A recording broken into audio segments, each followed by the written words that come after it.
মদ্যপান, ধূমপান ও মাদক সেবন স্বাস্থ্যের পক্ষে ক্ষতিকর। আমাদের আজকের গল্পে মনস্তাত্ত্বিক সমস্যার উল্লেখ রয়েছে। মানসিক স্বাস্থ্য টিম সানডে সাসপেন্সের কাছে কোনোভাবেই ব্যঙ্গ, বিদ্রুপ বা হাস্যরসের বিষয় নয়। টিম সানডে সাসপেন্স মনে করে মানসিক স্বাস্থ্যের খেয়াল রাখা অত্যন্ত জরুরি। প্রয়োজনে মনোবিদ বা চিকিৎসকের সঙ্গে যোগাযোগ করুন।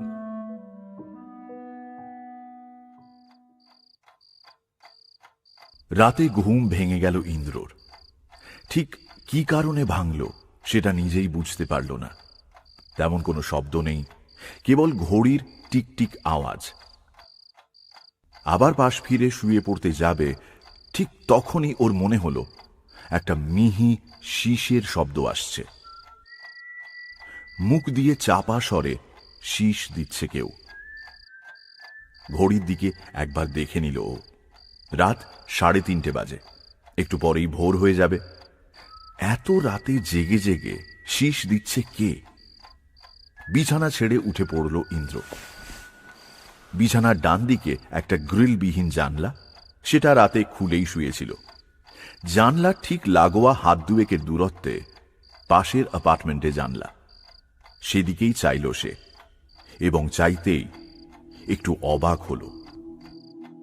ওপাশের জানলাটা থেকে একটা লম্বাটে গোছের হাত বাইরে বেরিয়ে ঝুলছে। মেয়েলি হাত, যেন কোনই থেকে হাতটা জানলার বাইরে রেখেই ঘুমিয়ে পড়েছে একটা কিশোরী মেয়ে। ঘরের ভেতর খুব আবছা নীল আলো জ্বলছে।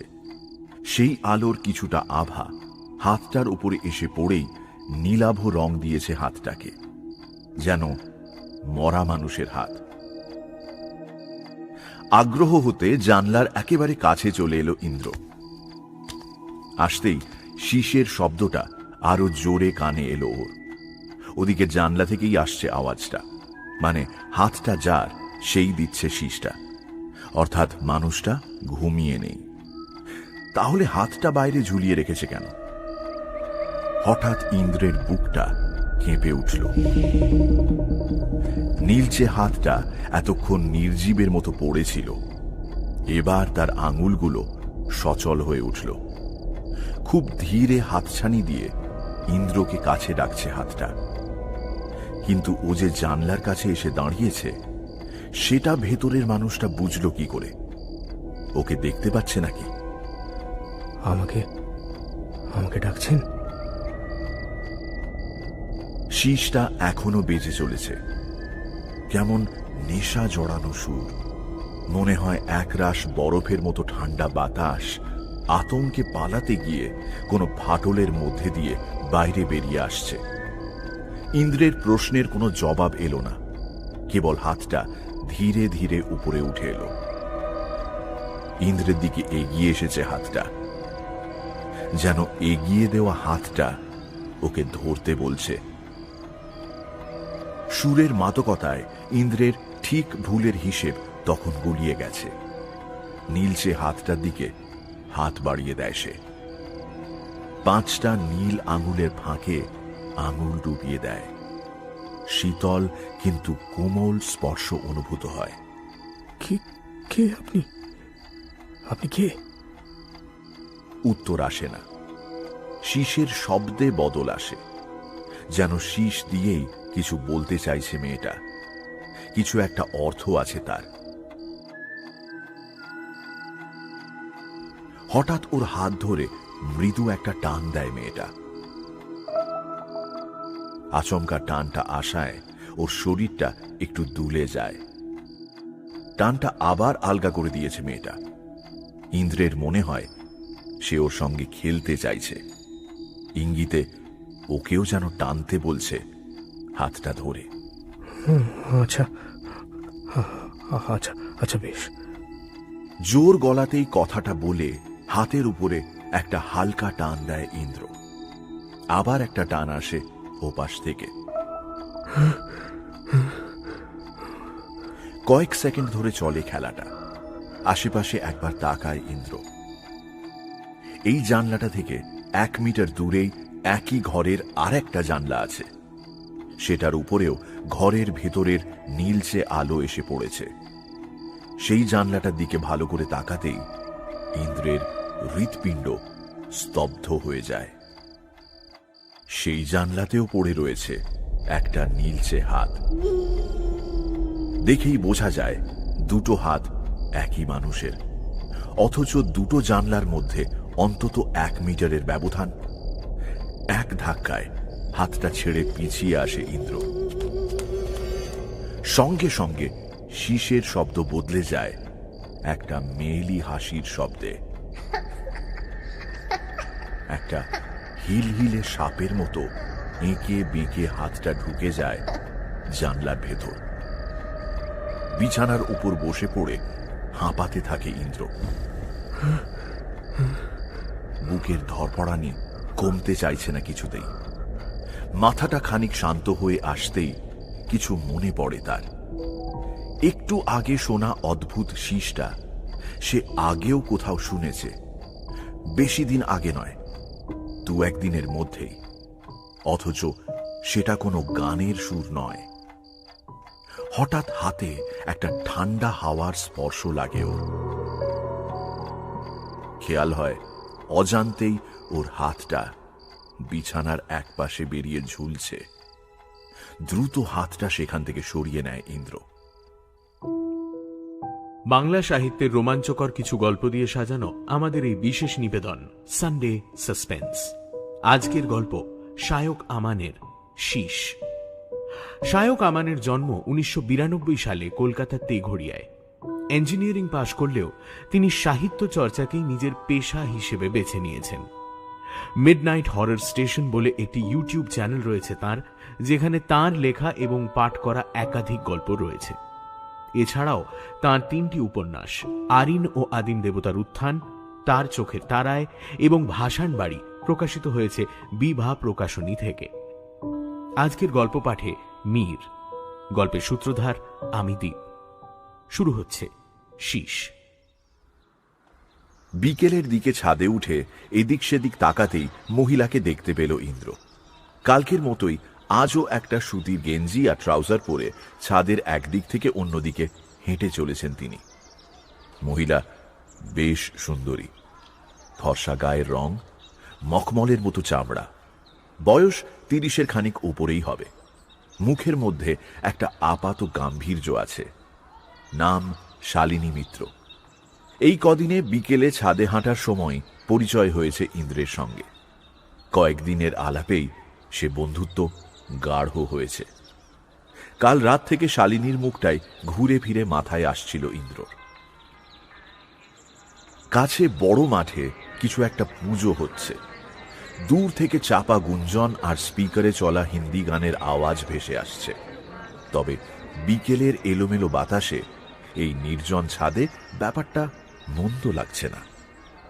আজ আপনার দেরি হলো যে? এই কাজ ছিল একটু। আচ্ছা, আপনাকে একটা কথা জিজ্ঞেস করব, যদি কিছু মনে না করেন। বেশ তো, বলুন না। খুব সামান্য ব্যাপার। আসলে কাল এখানেই হাঁটতে হাঁটতে গুনগুন করে একটা শীষ দিচ্ছিলেন আপনি। ওটা আমার খুব চেনা চেনা লাগছিল জানেন, কিন্তু কিছুতেই মনে করতে পারছি না।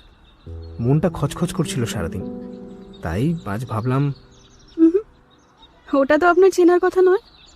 ওই সুরটা মা আমাদের 2 বোনকে শিখিয়েছিল। আপনি হয়তো অন্য কিছুর সঙ্গে গুলিয়ে ফেলছেন। ও, তাহলে তাই হবে। ইন্দ্র একটু অপ্রস্তুত হয়ে পড়ে। কাল বিকেলে এই মহিলার মুখেই সুরটা ও শুনেছে। সেদিনই রাতে শুনেছে জানলার ওপারের ওই মেয়েটার মুখে। দুজনের মধ্যে কি যোগাযোগ আছে কিছু? ইন্দ্র কিভাবে প্রশ্নটা করবে বুঝতে পারল না। আচ্ছা, আপনি তো অনেকদিন আছেন এখানে। আমার জানলা লাগোয়া অ্যাপার্টমেন্টটায় কারা থাকে জানেন? আপাতত কেউ থাকে না। ওটা আমারই ফ্ল্যাট, ফাঁকা পড়ে আছে। আপনার? ফ্ল্যাট কেনার সময় ভেবেছিলাম আপনার ফ্ল্যাটটাই কিনবো। মনে হতো মাঝে মাঝে খোলা জানলা দিয়ে ভেতরে তাকালে নিজের ছেলেবেলাটাকে, নিজের বোনটাকে দেখতে পাবো। কিন্তু না, পারলাম না। ইন্দ্র বুঝল ঘরটাকে নিয়ে কিছু একটা স্মৃতি আছে শালিনীর। গলাটাও যেন কেঁপে গেল একবার। ওটা আপনাদেরই ছিল যখন, তাহলে বেচে দিলেন কেন? বেচে দিইনি তো, ফাঁকাই পড়ে আছে। আমি যাই মাঝে মাঝে, খুলে ঝাড়পোছ করে চলে আসি। সে কি, আপনি থাকেন না ওখানে?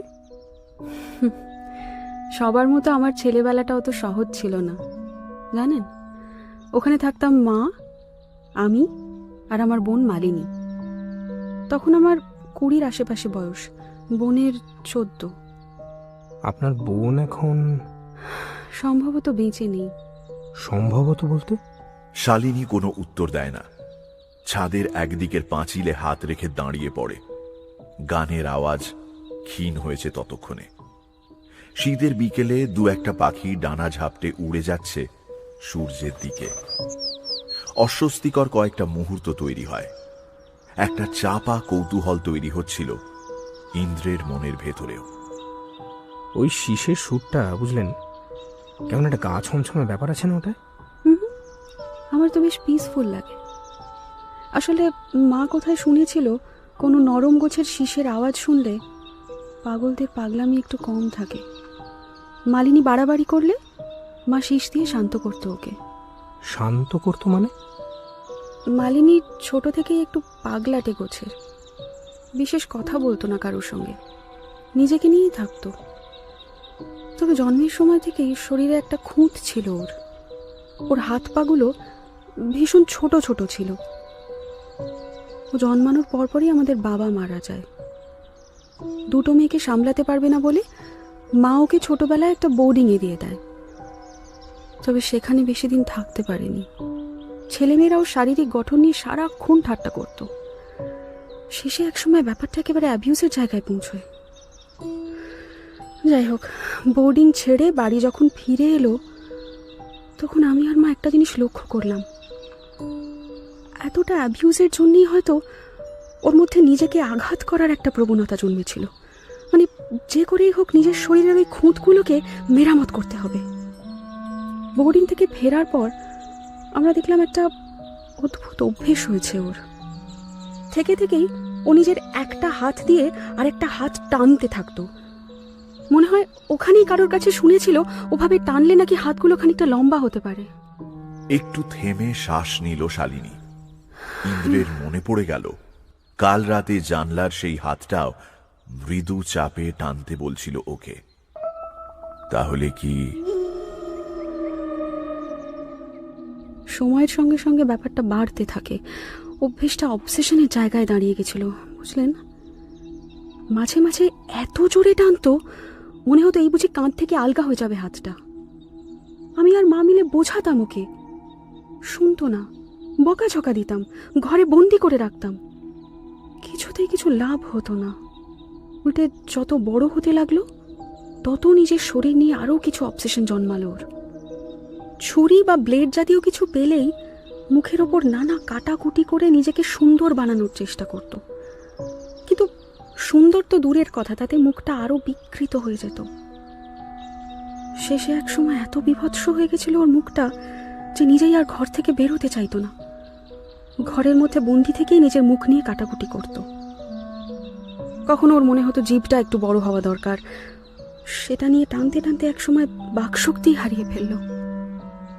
একবার মনে হলো চোখ দুটো নাকি ছোট ছোট, ফলে চোখের পাতা দুদিকে টেনে চোখ বড় করার চেষ্টা করত। আমরা সাধারণত ধারালো কোনো জিনিস ওর আশেপাশে রাখতাম না, কিন্তু একদিন কিভাবে জানি একটা ব্লেড পেয়েছিল, সেটা দিয়ে চোখের কোণটা চিড়ে আমি আর মা বাড়ি ফিরে ছুটে গিয়ে ওকে দেখতে পেয়ে আতঙ্কে চিৎকার করে উঠেছিলাম। সেদিন দেখলাম চোখের দুপাশ দিয়ে গলগলিয়ে রক্ত পড়ছে, সমস্ত মুখ রক্তে ভেসে যাচ্ছে, আর ওই জানলার গ্রিলের মধ্যে কবজি অবধি হাতটা ঢুকিয়ে সজোরে টানতে টানতেও জোরে জোরে হাসছে।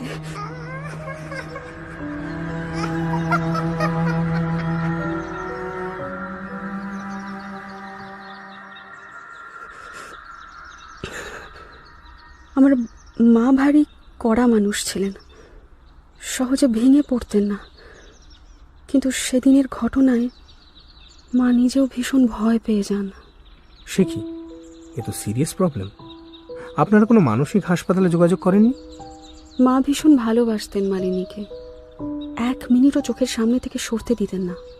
অ্যাসাইলামে কি করে রেখে আসবে বলুন তো, তার থেকে ঘরে রেখে বুঝিয়ে সুঝিয়ে। তারপর আর তেমন কিছু না, পাগলামিটা দিন দিন বেড়েই উঠছিল। রাস্তা থেকে যেতে যেতে লোকে দেখতো জানলার গ্রিলের মধ্যে হাত ঢুকিয়ে সজোরে টানছে ও। তারা চিৎকার করে মাকে ডেকে দিত, মা ওকে ছাড়িয়ে আনতো। এরকম করতে করতেই একদিন মালিনীকে আর খুঁজে পাওয়া গেল না। পাওয়া গেল না মানে? ও কি বাড়ি ছেড়ে বেরিয়ে গেছিল? তাই হবে হয়তো। দরজা খোলা পেয়ে দুপুরে কখন বেরিয়ে গেছে আমরা বুঝতেই পারিনি। ও চলে যাওয়ার শোকেই মা শেষ হয়ে যায়। তারপর আর 5 বছর বেঁচে ছিলেন। সে একরকম না বাঁচার মতোই। আপাতত আমি একাই আছি। একটা বেসরকারি অফিসে চাকরি করি, ব্যাস। তবে ওই ফ্ল্যাটটায় আর থাকতে পারি না। বলা শেষ করে দম নেয় শালিনী। এতক্ষণে বিকেল আর একটু সন্ধ্যের দিকে ঢলে পড়েছে। ছাদের উপরে কয়েকটা বাচ্চা ছেলে মেয়ে দৌড়োদৌড়ি করছিল। এতক্ষণ তারা সবাই নেমে গেছে নিচে। ইন্দ্র পকেট থেকে বের করে একটা সিগারেট ধরালো। এই দেখুন, আপনার সঙ্গে এতটা বন্ধুত্ব হয়ে গেল, এদিকে আপনি কি করেন সেটাই জানা হলো না। আমিও বেসরকারি চাকরি করি বলতে পারেন, তবে অফিস নয়, চেম্বার। আপনি ডাক্তার? আগে হ্যাঁ, তবে শরীরের না, মাথার। সাইকিয়াট্রিস্ট?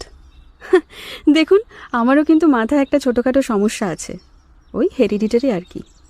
তার উপর একা একা থাকি, দরকার পড়লে দরজা খটখটাবো কিন্তু। তাতে অসুবিধে নেই, কিন্তু রাত বিরেতে এলে খটখটানোর বদলে শীষ দিয়ে ডাকবেন না প্লিজ, পিলে চমকে যাবে। ইন্দ্রের একবার মনে হয় কাল রাতের ঘটনাটার কথা কি বলা উচিত মহিলাকে। যে হাতটা কাল রাতে জানলায় ও দেখেছে সেটা কি তবে মালিনী মিত্রের? কিন্তু উদ্দেশ্য কি তার? শেষ বেলার মিঠে আলোয় শালিনী মিত্রের মুখের দিকে তাকায় ইন্দ্র। ভারী মিষ্টি মুখটা, বনের মতো তার হাত পাগুলো ছোটখাটো নয়, চেহারায় একটা স্মার্টনেস আছে। টান টান নিটোল চামড়ার উপর কমলা আভা পড়ে ভীষণ নরম করে তুলেছে মুখটা। চলুন নিচে যাই। আর একটু দাঁড়ান, সূর্যটা এখনো ডোবেনি, আর তাছাড়া আপনার সিগারেটও তো শেষ হয়নি। কথাটা বলে ছাদের পাঁচিলের উপর হাত রাখে শালিনী। অসাবধানতা বশত একবারের জন্য সেটা ইন্দ্রের আঙুল ছুঁয়ে যায়। উষ্ণ পেলব ছোঁয়া। না, কাল রাতের হাতটার সঙ্গে এই হাতের কোনো মিল নেই। ইন্দ্র দূরের দিকে তাকিয়ে থাকে। কিছু একটা খেলছে তার মাথার ভিতর। দূরে কালচে ঘনায়মান মেঘের মতোই কোথায় যেন একটা জট পেকে আছে। শালিনী মিত্রের একটু আগে বলা গল্পটার কোথায় যেন বেশ খানিকটা আধার জমে আছে।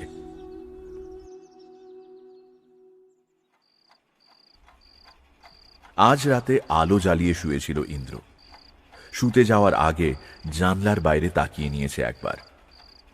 আজও ওদিকের ফ্ল্যাটের জানলাটা খোলা, কিন্তু হাতটা নেই। তাও বুকের ভেতরটা ছ্যাঁত করে উঠেছে তার। ঘুমটা হঠাৎ ভেঙে গেল, কিন্তু চোখের পাতা খুলল না।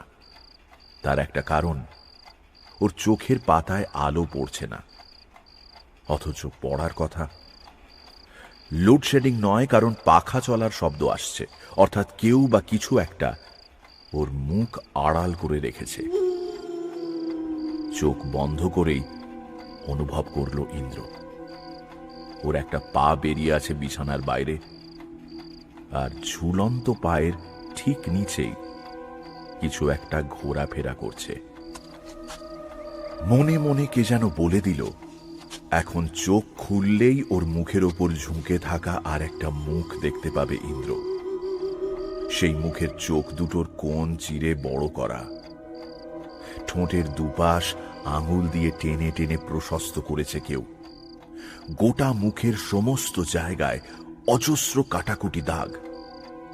মুখ থেকে বেরিয়ে আসছে একটা দীর্ঘ জিভ। এক কান থেকে অন্য কান অবধি ছুঁয়ে গেছে একটা নিঃশব্দ হাসি। ধীরে ধীরে ওর বুক ছুঁয়ে মুখের কাছে উঠে আসছে একটা দীর্ঘ হাত। ঘন নিঃশ্বাস পড়ছে ওর মুখে। সাপের মতো লিকলিকে দীর্ঘ হাতটা জড়িয়ে যাচ্ছে ওর গলায়। সেই সঙ্গে খুব মৃদু স্বরে শীষ দিচ্ছে কেউ, চেনা শীষের শব্দ। চোখ খুলল ইন্দ্র। না, কেউ নেই সামনে, ঘর ফাঁকা। হঠাৎ ওর চোখ চলে গেল জানলার দিকে। একটা মানুষের অবয়ব ফুটে রয়েছে ওখানে, একটা মেয়ে। পাশের জানলা থেকে কোমরে ভর দিয়ে যতটা সম্ভব শরীর এগিয়ে দিয়েছে সামনের দিকে। ইন্দ্র উঠে এগিয়ে গেল সেদিকে। গাটা শিউরে উঠল তার। মেয়েটার মুখটা স্পষ্ট দেখা যাচ্ছে এখন। কাটা ছেঁড়া বিভৎস একটা মুখ, সেই সঙ্গে চোখ আর ঠোঁট দুটো সুতো দিয়ে সেলাই করে বন্ধ করে দিয়েছে কেউ। ইন্দ্রর মনে হলো মেয়েটা ওকে বলছে সেলাই খুলে দিতে। সে গিয়ে দাঁড়ায় মেয়েটার সামনে। অজান্তেই ওর একটা হাত উঠে আসে।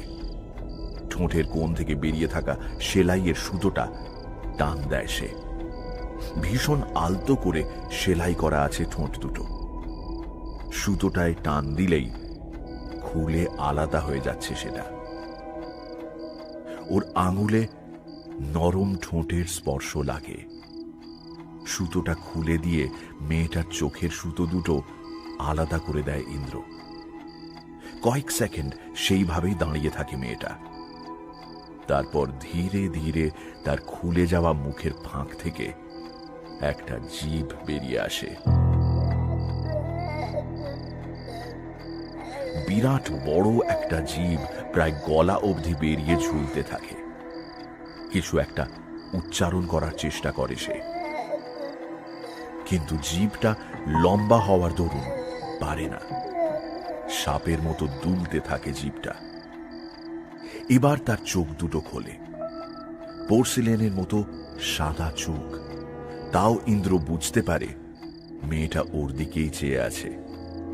এখনো আগের মতোই লম্বা জিভ দিয়ে শব্দ করে চলেছে মেয়েটা, চাপা গোঙানির শব্দের মতো। হঠাৎ নিজের দুটো হাত দিয়ে ইন্দ্রের চোখ ঢেকে দেয় মেয়েটা। সবকিছু ভীষণ শান্ত হয়ে যায়। ইন্দ্রের মনে হয় একটা অদ্ভুত আঁধারে হারিয়ে যাচ্ছে ও।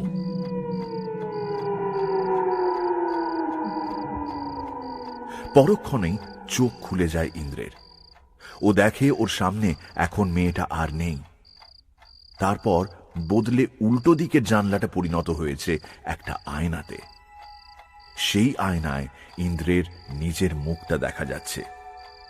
তবে সে মুখ আর মুখ নেই, যেন সমস্ত চামড়া উঠে গিয়ে এক বিভৎস রক্তাক্ত মাংসপিণ্ডে পরিণত হয়েছে মুখটা। ইন্দ্র ভয় পেয়ে চিৎকার করে ওঠে, কিন্তু ওর মুখ দিয়ে বেরোয় একটু আগে শোনা সেই চাপা শব্দটা। আয়নার পেছন থেকে ভেসে আসে একটা মেয়েলি পৈশাচিক হাসির শব্দ।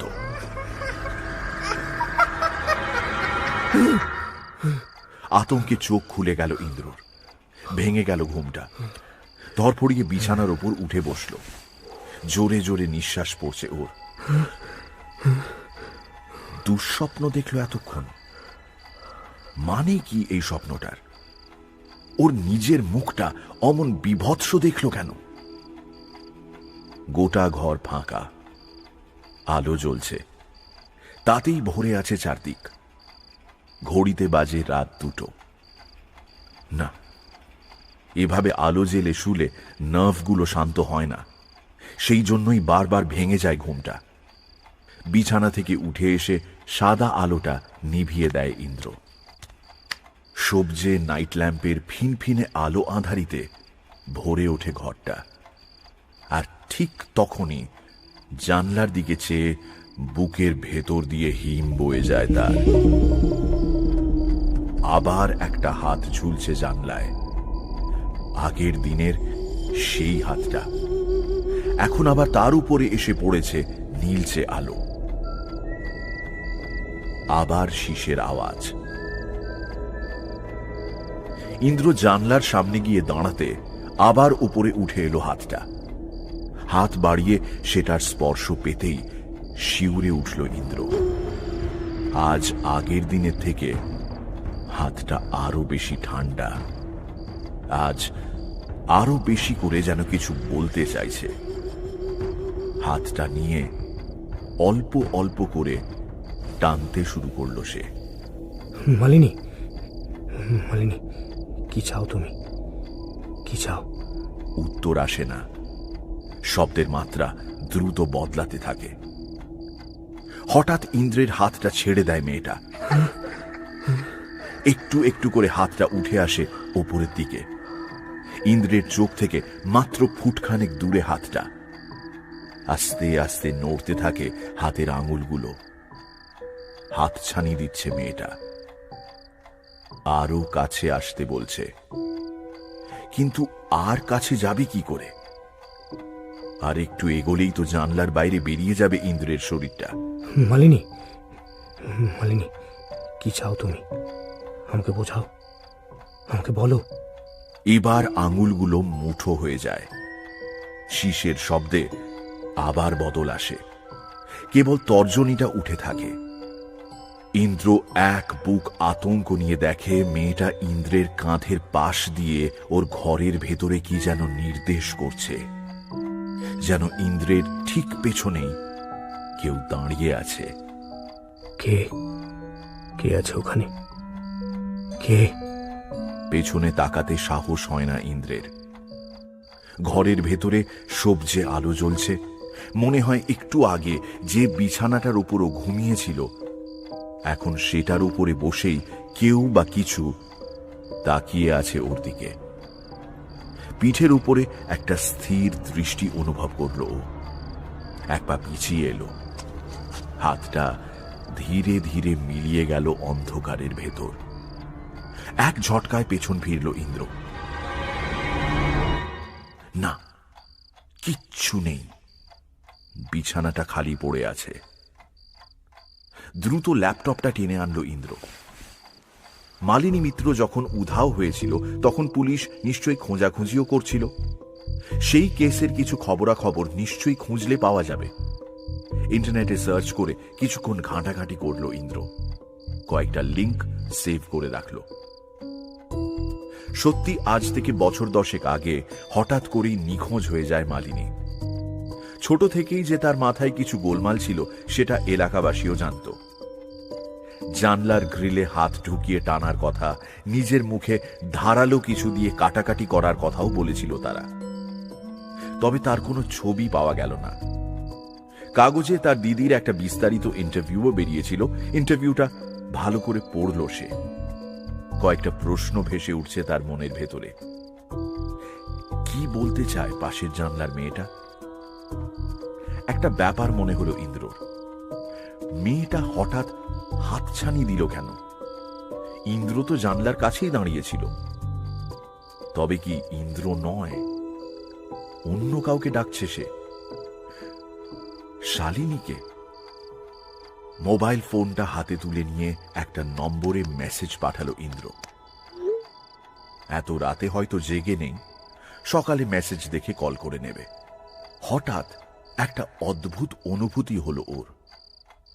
আর চোখে মনে হলো পাশের জানলা থেকে একটা মুখ চেয়ে আছে ওর দিকে। নীলচে আভা এসে পড়েছে সেই মুখের উপর। অনেকক্ষণ থেকে ওর অজান্তেই আর চোখে ওর বিছানার ওপর বসে থাকা শরীরটাকে দেখে চলেছে সেই মুখটা। বেশ কিছুক্ষণ আর চোখেই সেদিকে চেয়ে রইল ও। আচমকা সেদিকে ফিরে তাকাতেই মুহূর্তের মধ্যে হারিয়ে গেল মুখটা।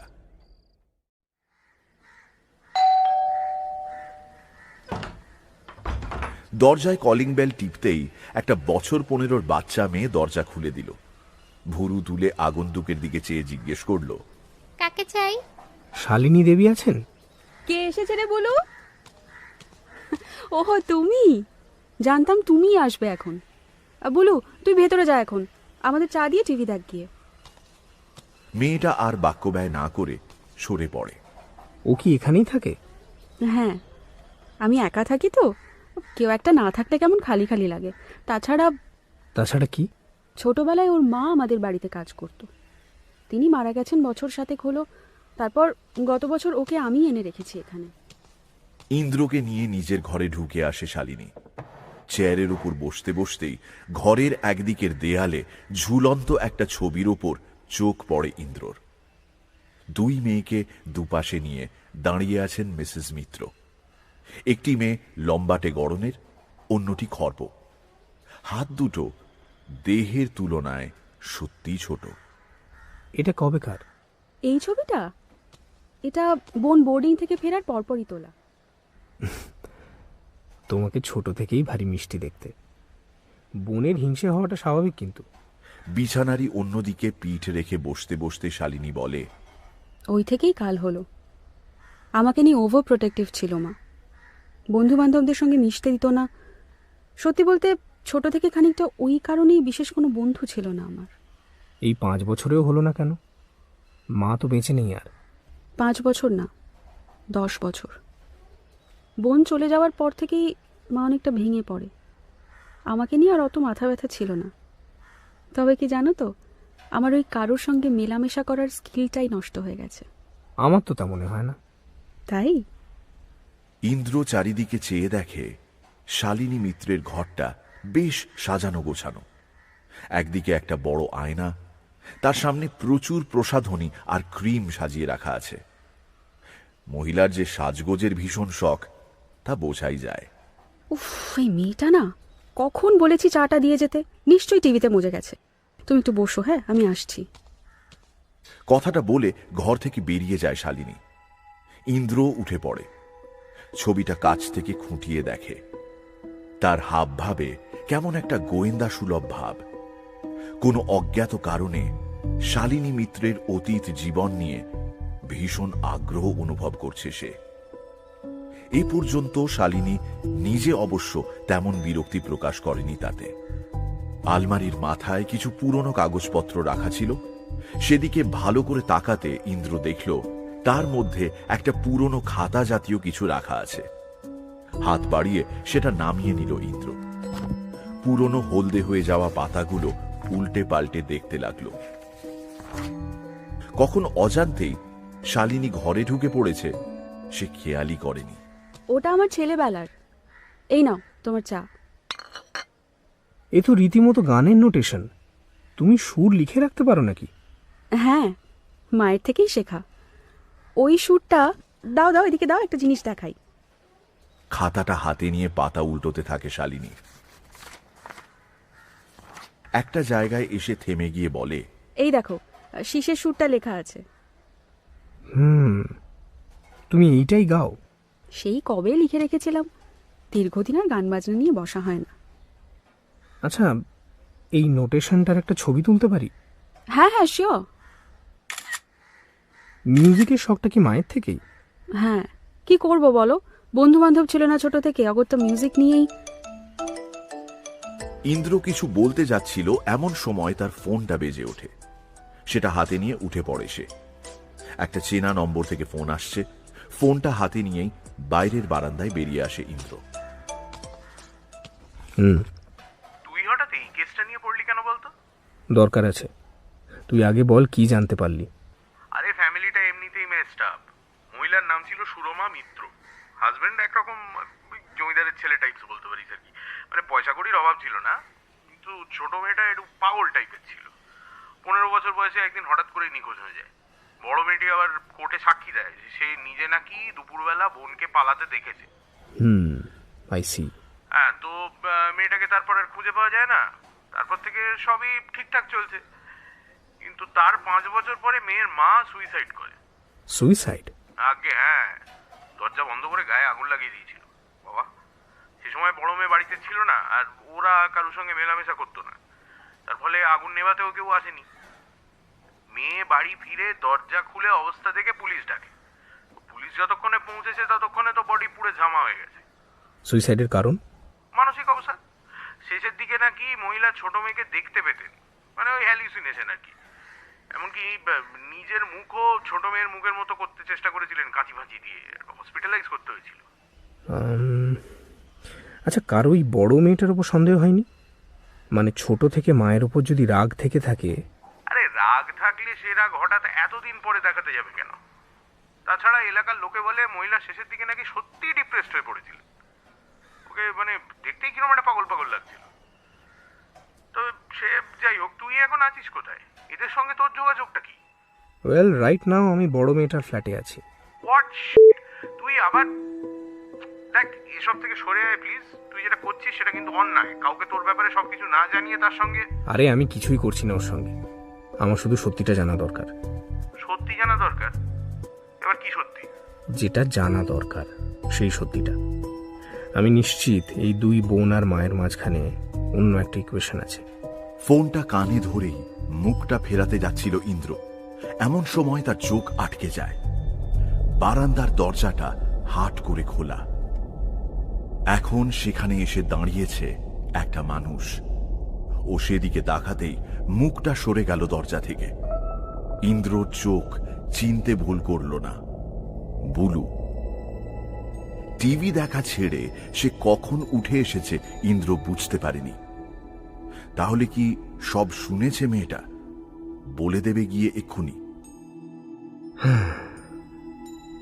ইন্দ্র একটা দীর্ঘশ্বাস ছেড়ে বারান্দা থেকে বেরিয়ে আসে। কয়েকটা উত্তর পরিষ্কার হচ্ছে ওর মাথার ভেতর, কয়েকটা এখনো ধোঁয়াশা রয়ে গেছে। বুলুকে ভেতরে ঢুকে আর দেখতে পায় না সে। শালিনীর সামনের চেয়ারটায় বসতে বসতে বলে, কদিন ধরেই একটা কথা বলবো ভাবছি তোমায়, জানি না বিশ্বাস করবে কিনা। কি বলো তো? দেখো শালিনী, আমার মনে হয় তোমাদের ঘরের জানলাটায় কিছু একটা গোলমাল আছে। ওখানে কেউ থাকে না তো? না, কি আবার থাকবে, তো ফাঁকাই পড়ে আছে। মাঝে মাঝে রাতের দিকে আমি আমি একটা হাত দেখতে পাই ওখানে, একটা একটা বাচ্চা মেয়ের হাত।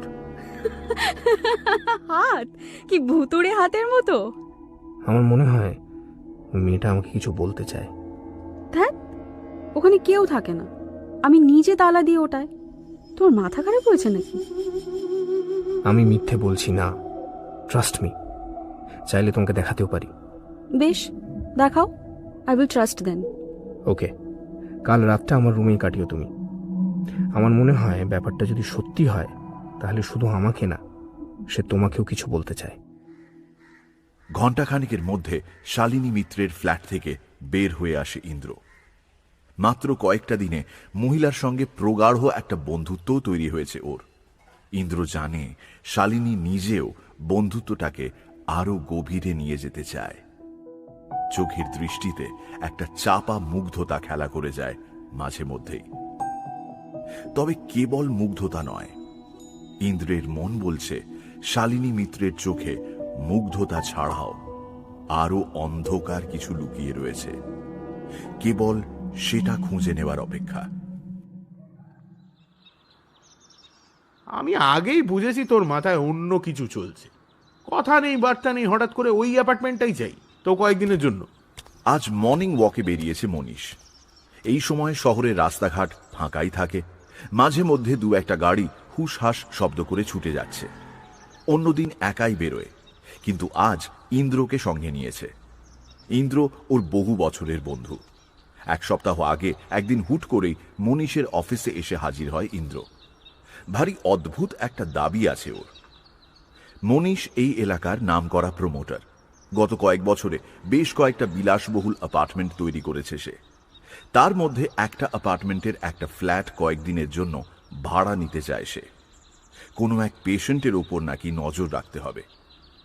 এমনিতে ইন্দ্রজিৎ সেন ছেলেবেলা থেকেই পাগলাটে। মাথার ডাক্তার হওয়ার থেকে রোগী হলেই বেশি উপযুক্ত হতো। মনীষ অল্প গাঁইগুঁই করে শেষ অবধি রাজি হয়ে যায়। কদিন থাকার ব্যবস্থা করে দেওয়া আর এমন কি কঠিন কাজ? আসলে এটা ঠিক একটা কেস না, আমার একটা পার্সোনাল কিউরিওসিটি। দেখা যাক কি হয়। রোগীটা কে? লেট সুরমা মিত্রের বড় মেয়ে Shalini Mitra. I guessed as much.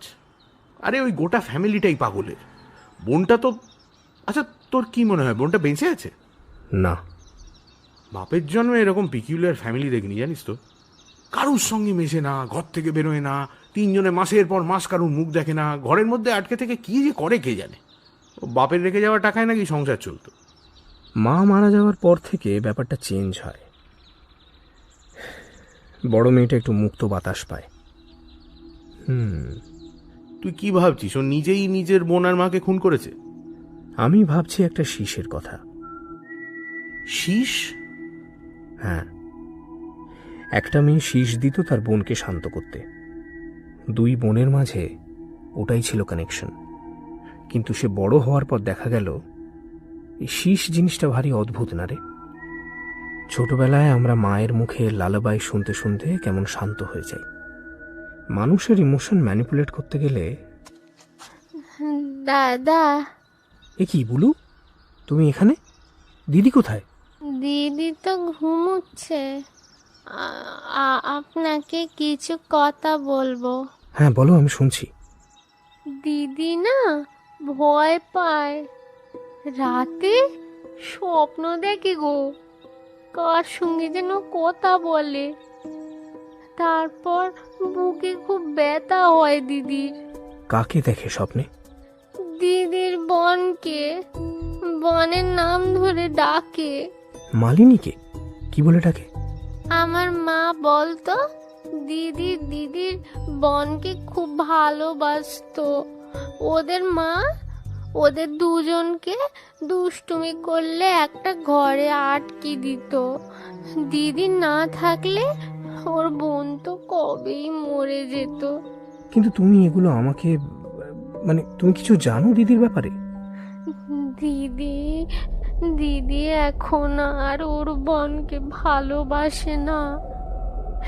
এখন এখন কি? এখন ভয় পায় গো। কেন ভয় পায়? বলে আর বোন নাকি ওকে মেরে ফেলবে। দিদি মাঝে মাঝে না খুব রেগে যায় গো, আর রেগে গেলে মাথা ঠিক থাকে না। তখন আমার খুব ভয় লাগে, খুব। মায়ের ব্যাপারে কিছু বলে না? না তো। আচ্ছা বেশ, আমি দেখছি কি করা যায়। মেয়েটার চোখে মুখে ভয়ের ছাপ স্পষ্ট হয়ে ওঠে। পেছনে ঘুরে হাঁটতে থাকে সে। বোঝা যায় শালিনী মিত্রের কাছে কাজ করতে সে নিজেও খুব একটা আগ্রহী নয়। নেহাত আর কোথাও কাজ নেই, তাই দায়ে পড়ে করে। মনীষ এসে দাঁড়ায় ইন্দ্রের পাশে। মহিলাকে তো ঠিক সুবিধার লাগছে না রে। ছোটবেলায় বোনের ওপর ভালোবাসা ছিল, এখন নেই। হঠাৎ এই পরিবর্তনের কারণ? তোর কি মনে হচ্ছে বলতো? আমার মনে হচ্ছে এখানে আর বেশি দিন থাকতে হবে না আমাকে। আচ্ছা, সুর সম্পর্কে আইডিয়া আছে তোর? আইডিয়া মানে কেমন আইডিয়া? মানে ধর, দুটো সুর যদি পাশাপাশি চালানো হয়, তুই শুনে বুঝতে পারবি দুটো এক না আলাদা। এ আর না বোঝার কি আছে? ইন্দ্র ওর ফোনটা আবার বের করে আনে। তারপর পরপর দুটো শীষের শব্দ চালিয়ে দেয়।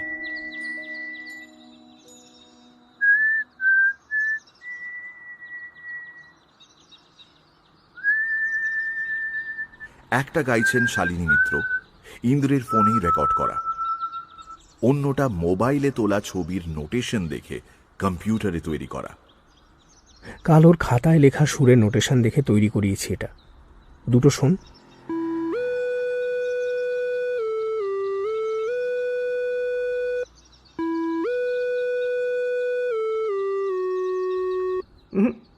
শুনতে একরকম হলেও মানে শুরুটা এক, কিন্তু মাঝখানটা কিন্তু অন্যরকম। অথচ দুটো একই হওয়ার কথা ছিল, কিন্তু এক হয়নি। শালিনী মিত্র আগে বোনকে ভালোবাসতো, এখন আর বাসে না। এখন সে বোনকে ভয় পায়। সুরমা মিত্র মারা যায় পুড়ে। আর কি? এই সব কিছু একসঙ্গে জুড়লে আমার মনে আর কৌতূহল থাকছে না, থাকছে রাগ। একটা মানুষ এতটা নৃশংস হয় কি করে?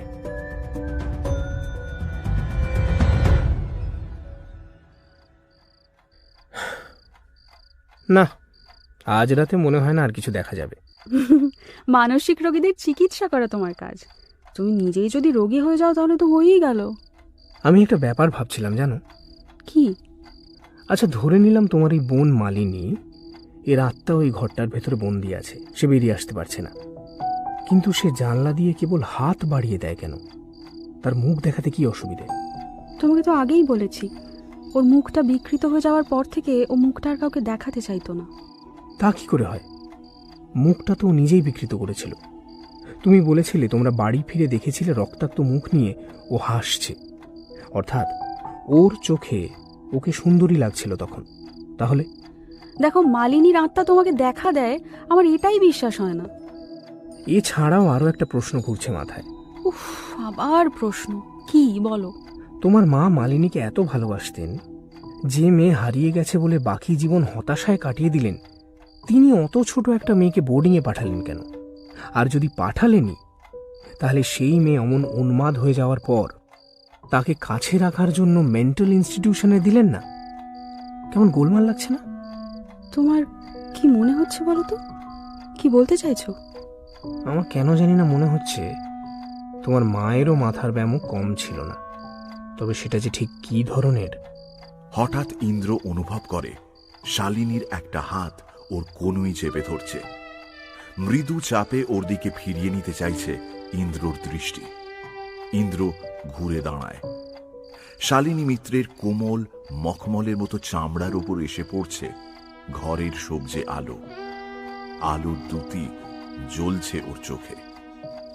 আদুরে একটা হাসি খেলা করছে ঠোঁটের কোণে। কি অদ্ভুত লোক তুমি, দেখো সারা রাত এই নিয়েই কথা বলে যাবে? তাহলে কি নিয়ে বলবো বলো? আমাকে নিয়ে? আচ্ছা, আমাকে দেখে কি মনে হয় তোমার? জানি না, তবে ভীষণ চেনা মনে হয় সেই প্রথম দিন থেকে, কিন্তু জানি না কেন। আমারও। দুটো হাত ইন্দ্রর দুগালে রাখে শালিনী। আচ্ছা, এখন এভাবে দাঁড়িয়ে কি করতে ইচ্ছে করছে তোমার? কিছু শুনতে ইচ্ছে করছে তোমার থেকে। কি? ওই যে শীষটা, যেটা মায়ের কাছ থেকে শিখেছিলে। ধুর, সারাক্ষণ এসব নিয়ে পড়ে থাকো কেন বলো তো? পারবো না, আমার এখন ভালো লাগছে না। কিন্তু আমার যে ইচ্ছে করছে ভীষণ। শুনবে না আমার কথা? শালিনী মাথা নামিয়ে নেয়। ইন্দ্রের গলার স্বরে একটা চাপা আকুতি মিশেছিল, সেটা উপেক্ষা করা যায় না। ধীরে ধীরে রাতের হাওয়ায় ছড়িয়ে পড়ে একটা শীষের শব্দ। জানলা দিয়ে বেরিয়ে ধেয়ে যায় বাইরের নিকষ অন্ধকারের দিকে। চতুর্দিক মাতিয়ে তোলে আওয়াজটা। ইন্দ্র অপেক্ষা করতে থাকে কিছুর। তার বুকের ভেতরে শীষের শব্দটা প্রতিধ্বনিত হতে থাকে।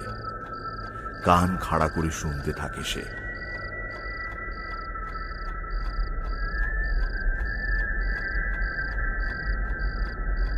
কিছুক্ষণ পরেই সে বোঝে প্রতিধ্বনি নয়, এবার সত্যি এই শীষের সঙ্গে একই সুরের আর একটা শীষের শব্দ এসে মিশছে। আর সেটা আসছে পাশের জানলাটা থেকে। সে ঘুরে তাকায় জানলার দিকে। সঙ্গে সঙ্গে শালিনীর শীষের আওয়াজ থেমে যায়। সেও অবাক হয়ে ফিরে তাকায়। কে কে বাজাচ্ছে? ওটা তো আমি ছাড়া কেউ। ইন্দ্রের মুখে একটা চেরা হাসি খেলে যায়। শালিনী বিস্মিত হয়ে দেখে ওপাশের জানলার নীলচে আলো আঁধারি ভেদ করে বাইরে বেরিয়ে এসেছে একটা হাত। তবে আজ আর ঝুলে পড়ে না সেটা। একটা হিংস্র ভঙ্গিতে 5 আঙুল ছড়িয়ে যেন ছোবল মারতে চায় কাকে। প্রবল আক্রোশে কোনো কিছুকে খুঁজতে চাইছে হাতটা। শালিনী মিত্রের শীষের আওয়াজটা ওপাশের মানুষটাকে যেন পাল্টে দিয়েছে। কে কে ওটা? মালিনী? মালিনী নাকি? নাকি কি? কি বলো? উত্তর দেয় না শালিনী। তার সমস্ত শরীর জুড়ে একটা অস্থিরতা ছড়িয়ে পড়ছে, যেন এই মুহূর্তেই ছুটে কোথাও পালিয়ে যেতে চায় সে। আমি বাইরে যাব, নিজের ফ্ল্যাটে যাব, দরজা খুলে দাও। আমার একটা ভুল হয়েছিল ওদের বুঝতে। আমি ভেবেছিলাম শীষ যে দেয় আর যার হাত দেখা যায় দুজন একজনই।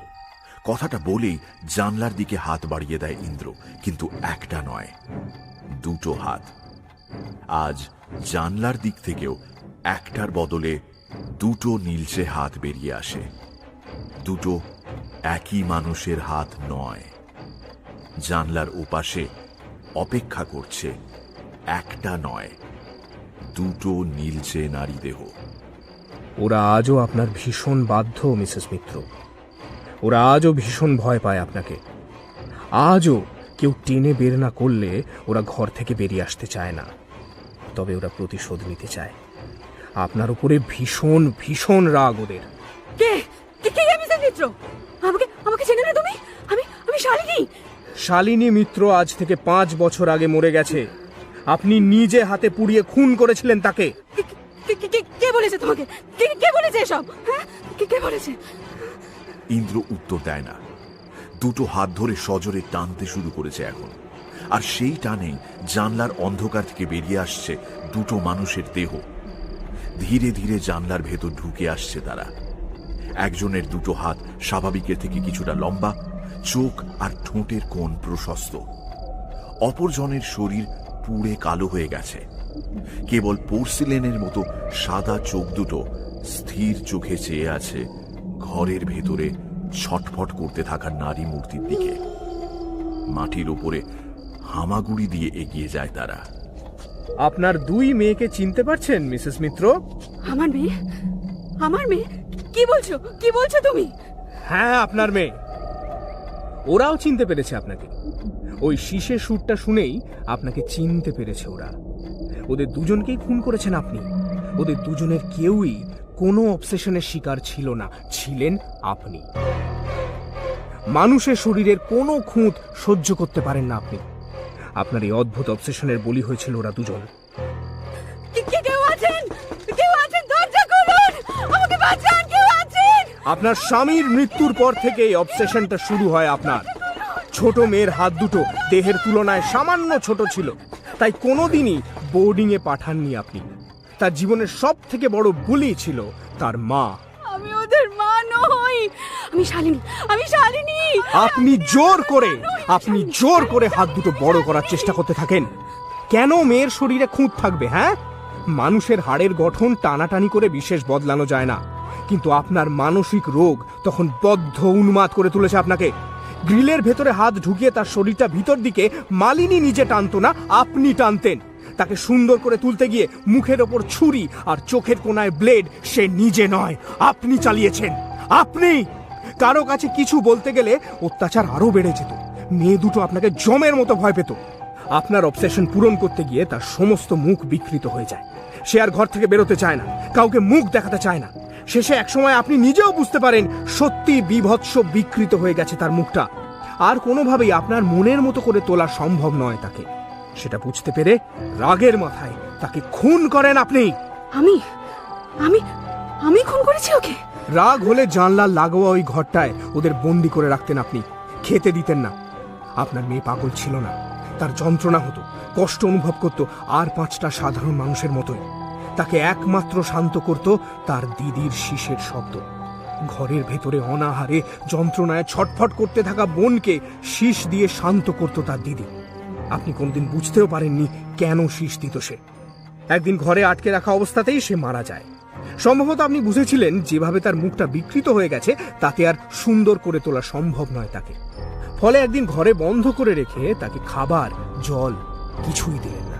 সে মারা যাবার পর কদিন আপনার বড় মেয়েকে দিয়ে জানলার বাইরে হাত বের করিয়ে রাখলেন, যাতে পাড়ার লোক সাক্ষ্য দিতে পারে যে মেয়েটা তখনও বেঁচে ছিল। কিন্তু কিছুদিন পর তার উধাও হয়ে যাওয়ার খবর আপনি রটিয়ে দিলেন। লোকে জানতো আপনার মেয়ে মানসিক বিকৃতির শিকার ছিল। আপনার বড় মেয়েও সাক্ষ্য দিল বোন সত্যিই বাড়ি ছেড়ে চলে গেছে।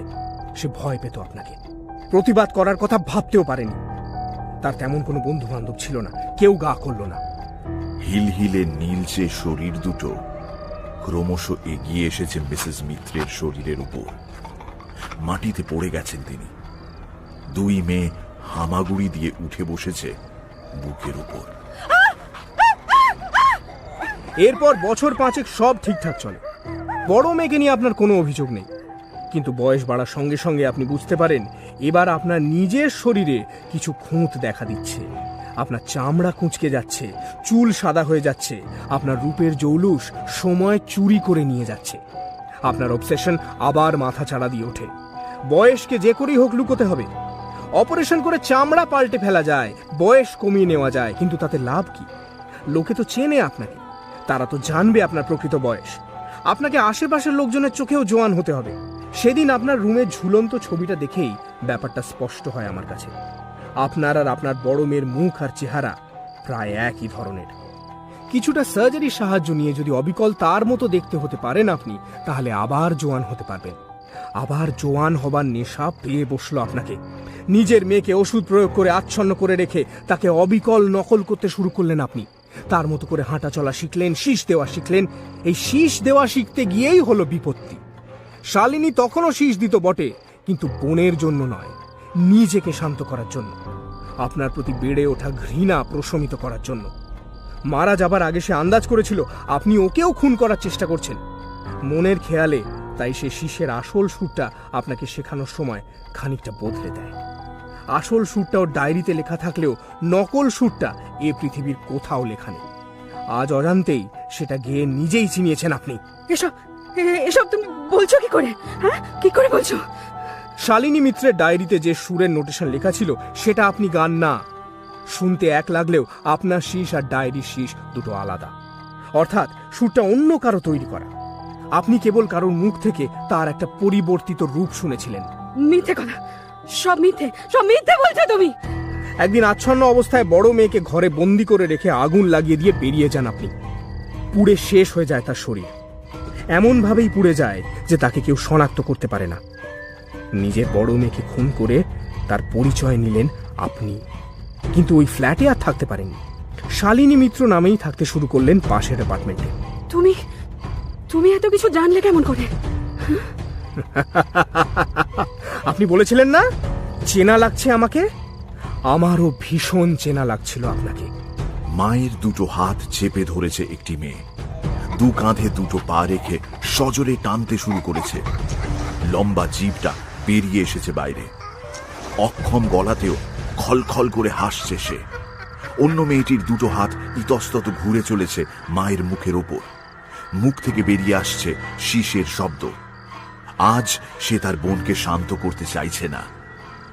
আজ সেই অপার্থিব শীষটা আরো উৎসাহিত করে তুলছে তাকে। একটু একটু করে তারা মিসেস মিত্রের দেহটাকে টেনে নিয়ে যেতে চাইছে ওই জানলাটার দিকে। ওই ঘরে এতদিন বদ্ধ ছিল ওদের আত্মা। ওই ঘরে পশুর মতো অত্যাচারিত হয়েছে ওরা।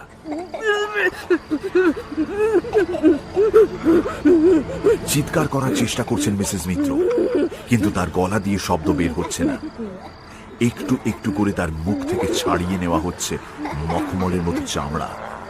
তার ঝকঝকে রূপের জৌলুস মুছে গিয়ে বেরিয়ে আসছে দগদগে মাংসপিণ্ড আর কালচে লাল রক্ত। মৃত্যুর পরেও আপনাকে ভয় পেত ওরা। রোজ রাতে তাই হাত বাড়িয়ে অনুরোধ করত ওদের বের করে আনার, কিন্তু সাহস করত না। দরকার ছিল কেবল সেই শীষটুকু। সেই শীষটা আপনি ছাড়া আর কেউ জানে না। ওটা শুনলেই ওরা বুঝতে পারবে ওদের মা এসে দাঁড়িয়েছে পাশের জানলায়। বেরিয়ে আসতে আর কোনো বাধা থাকবে না ওদের। কিন্তু আজ আর ওরা ভয় পায় না আপনাকে। আজ ওরা ভয় দেখাতে চায়। দুই বোন এতক্ষণে মিসেস মিত্রের শরীরটাকে খোলা জানলা দিয়ে নিয়ে গিয়ে ফেলেছে উল্টো দিকের অ্যাপার্টমেন্টের জানলার ওপর। মুহূর্তে সেটা হারিয়ে গেল নীলচে অন্ধকারে। সেই সঙ্গে দুই বোন। ভেতর থেকে চাপা গোঙানির শব্দ ভেসে আসছে। মিসেস মিত্রের শখের চামড়া মাংসের সঙ্গে উঠে আসছে ছিঁড়ে ছিঁড়ে। হাত পাগুলো টেনে টেনে ছিঁড়ে নেওয়া হচ্ছে তার। গোঙানির সঙ্গে মিশছে দুটো নরম গলার হাসির শব্দ। মিনিট 10 মধ্যে সমস্ত শব্দ মিলিয়ে গিয়ে এক শান্ত নীরবতা ঘিরে ধরল দুটো অ্যাপার্টমেন্টকে। ইন্দ্র দেখল এতক্ষণে ভোর নামতে শুরু করেছে বাইরে। জানলার ফাঁক দিয়ে ক্ষীণ আলো এসে পড়েছে ঘরের ভেতর। রাতবাতির সবজে আলোর সঙ্গে মিশে অদ্ভুত মায়াজাল তৈরি করেছে ঘরময়। মাংসের গন্ধ ভেসে আসছে জানলার বাইরে থেকে। সবকিছু শান্ত হয়ে আসতে ধীরে ধীরে আয়নার সামনে এসে দাঁড়ায় ইন্দ্র। ওই মাংসের গন্ধটা একটা বিশেষ দিনের কথা মনে করিয়ে দিচ্ছে তাকে, একটা বিশেষ অবসেশনের কথা মনে করিয়ে দিচ্ছে। অন্য কারো নয়, তার নিজের।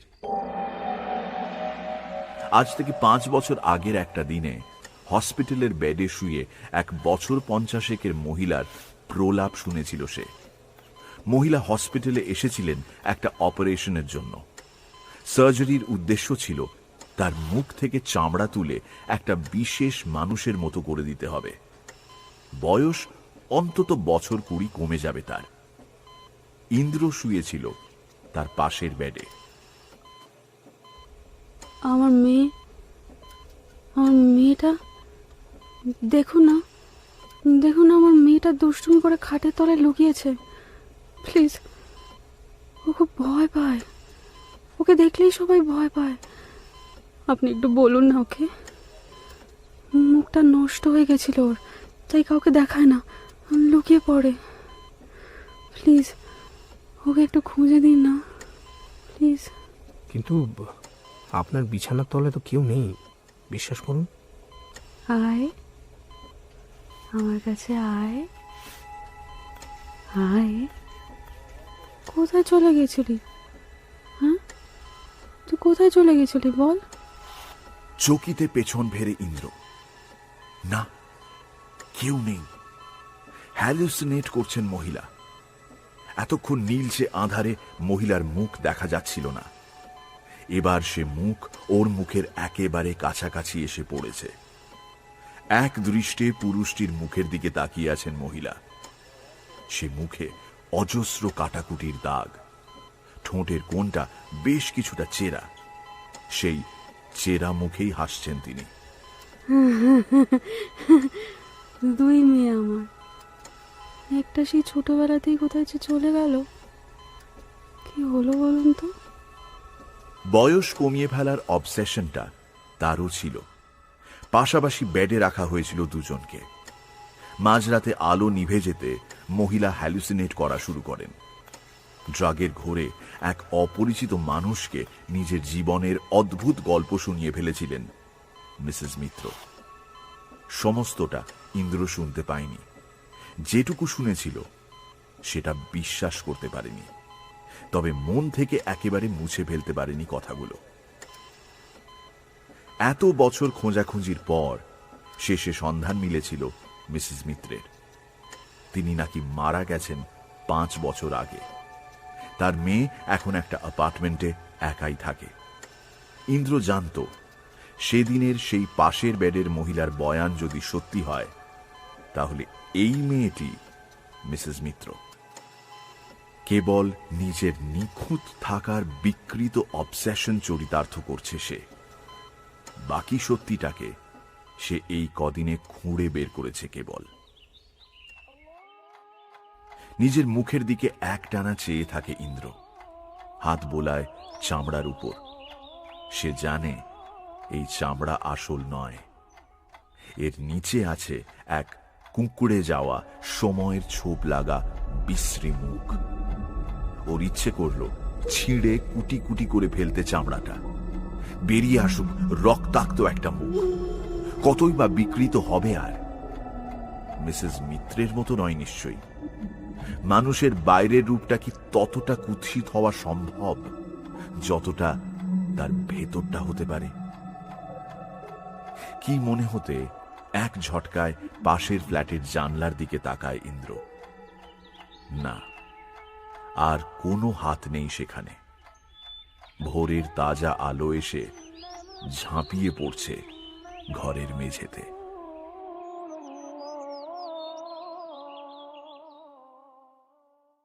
সানডে সাসপেন্সে আজ শুনলেন শায়ক আমানের লেখা গল্প শীষ। গল্প পাঠে মীর, ইন্দ্রর চরিত্রে সোমক, শালিনীর চরিত্রে গোধূলি, বুলুর চরিত্রে অঙ্কিতা দাস নিয়োগী, মনীষের চরিত্রে গল্পের সূত্রধার এবং পর্ব পরিচালনায় আমি দীপ, ধ্বনি পরিকল্পনা এবং আবহ সঙ্গীত Pradyut Chattopadhyay, poster design join the dots. শেষ হলো শায়ক আমানের গল্প শীষ। সামনের সপ্তাহে আরও একটি রোমাঞ্চকর গল্প নিয়ে হাজির হবে সানডে সাসপেন্স।